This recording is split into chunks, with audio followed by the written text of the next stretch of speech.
Sa gitna ng pinag-uusapang relasyon ni na Andy Eigenman at Filmar Alipayo, present sa Siargao sina Rosemary Hill at Eddie Mesa. To the rescue nga ba ang lolo't lola ni Andy? Nasa frontline ng balitang yan, si MJ Marfor.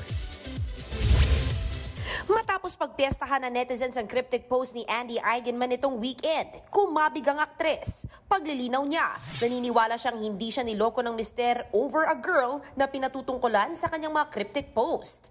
Pagpapatuloy pa ni Andy sa kanyang post, pilit daw isinisingit ng female friend ni Filmar ang sarili nito matapos silang magtalo ng asawa. Ang babae rin daw ang kumumbinsi kay Filmar na magpa-couple tattoo.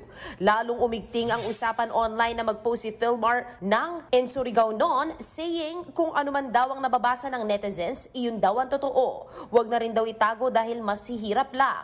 Hindi naman malinaw sa post na yan kung ano ang inaamin ni Filmar.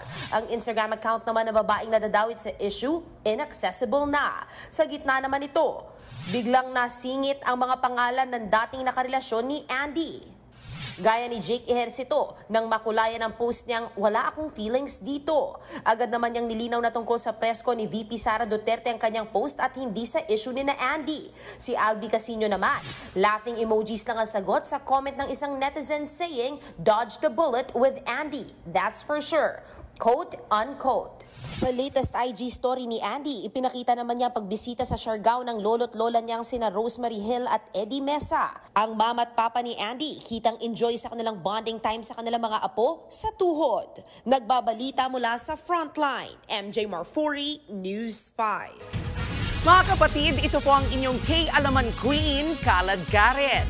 Always remember na ang K-Alaman ay K-Yamanan. Kaya para sa latest showbiz news at dagdag impormasyon, mag-follow at mag-subscribe sa social media pages ng News 5. Okay?